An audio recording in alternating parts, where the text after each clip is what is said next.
মোহাম্মদ সলিম আর প্রতিকুর রহমান এক নয়। আপনাদের কাজই হচ্ছে কিছু বিড়ালকে বাঘ বানানো। প্রতিকুর রহমানের কি রাজনৈতিক বেস আছে উইদাউট সিপিএম? এ তো প্রমাণ হচ্ছে প্রতিকুর রহমান ডায়মন্ড হারবারে কেন লড়েনি, স্যারেন্ডার করেছিল। এই চুক্তিটা তো আজকের নয়, 24 সাল থেকে চুক্তি হয়েছিল। প্রতিকুর রহমান কে? প্রতিকুর রহমানের দম আছে।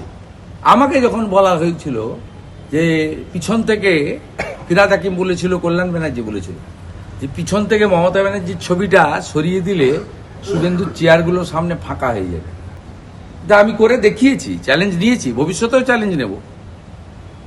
ভবানীপুরে ওনাকে হারানোর দায়িত্ব আমি নিয়েছি। প্রতিকুর রহমানের দম থাকলে লড়ে দেখাবে না। তিনি তৃণমূলে যাবেন বলে এইসব কথাবার্তা বলছেন। আগামীকাল তৃণমূল কংগ্রেসের পতাকা ধরবেন, এটা অনেক আগে থেকে আমি জানি। এই বেটা ফাঁদে পড়েছে, এপ্রিল মাসের পরে এর কোনো নাম গন্ধ থাকবে না। সেলিম সাহেবের সঙ্গে প্রতিকুর রহমানকে ম্যাচ করবেন না, একদম ম্যাচ করবেন না। সেলিম সাহেব সে তার রাজনৈতিক মতাদর্শের সঙ্গে আমি বিরোধ হতে পারি। সেলিম সাহেব বামপন্থী আন্দোলনের টলেস্ট লিডার, ন্যাশনাল ফিগার। বহুবার ভোটে জিতেছেন, লড়েছেন, দলের নির্দেশ মেনে দাঁড়িয়েছেন, হেরেছেন। আবার দাঁড়ালে আবার আমরা তাকে হারাবো, আমাদের সঙ্গে তার রাজনৈতিক লড়াই থাকবে। কিন্তু আপনারা, আমি out of my political affiliation, Salim সাহেব আর প্রতিকুর রহমানকে এক করবেন না। It's not good. একটু অ্যাসেসমেন্টটা ঠিক করুন, অ্যাসেসমেন্টটা ঠিকঠাক জায়গায় রাখুন।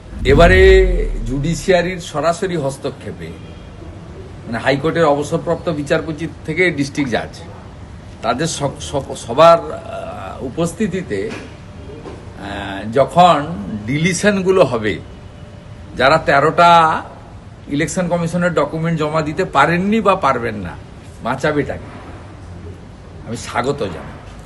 এর আউটকাম খুব ভালো হবে এবং 28 তারিখে ফাইনাল ভোটার লিস্ট বেরিয়ে যাচ্ছে। একদম। আর বাকিটা সাপ্লিমেন্টারি ভোটার লিস্ট কতদিন পর্যন্ত বেরোনো যায়? নমিনেশন ফাইলের উইথড্রর শেষ দিন পর্যন্ত। দুপক্ষ হয়ে গেছে, ইলেকশন কমিশন ভার্সেস রাজ্য সরকার। এই দুপক্ষের মাঝখানে রেফারির ভূমিকা নেবেন জাজেরা, এবং তারা কিসের ভিত্তিতে বলবেন? ডকুমেন্টের ভিত্তিতে। সদ্য বার্থ সার্টিফিকেট, সদ্য ডোমিসাইল সার্টিফিকেট, 18টা বাচ্চা, 20টা বউ, 26 দিন অন্তর অন্তর বাচ্চা জন্মেছে, এগুলো তো কোনোটাই গ্রাহ্য অন্তত বিচারকরা করবেন না। এবং তাদেরকে এগুলো সব ডকুমেন্টেশন সার্টিফাই করতে হবে। তাদেরও সুপ্রিম কোর্টের কাছে দায়বদ্ধতা থাকলো। যে 58 লক্ষ নাম বাদ গেছে, পরবর্তীকালে আরো 11 লক্ষ মতো নাম বাদ গেছে, মানে নো ম্যাপিং, অ্যাবসেন্ট ইত্যাদি নিয়ে, যে 69 লাখ অ্যাপ্রক্স। এটা তো কমপ্লিটলি তৃণমূল কংগ্রেসের লস। এতে হিন্দু মুসলমান ভাগ করার কোনো দরকার নেই।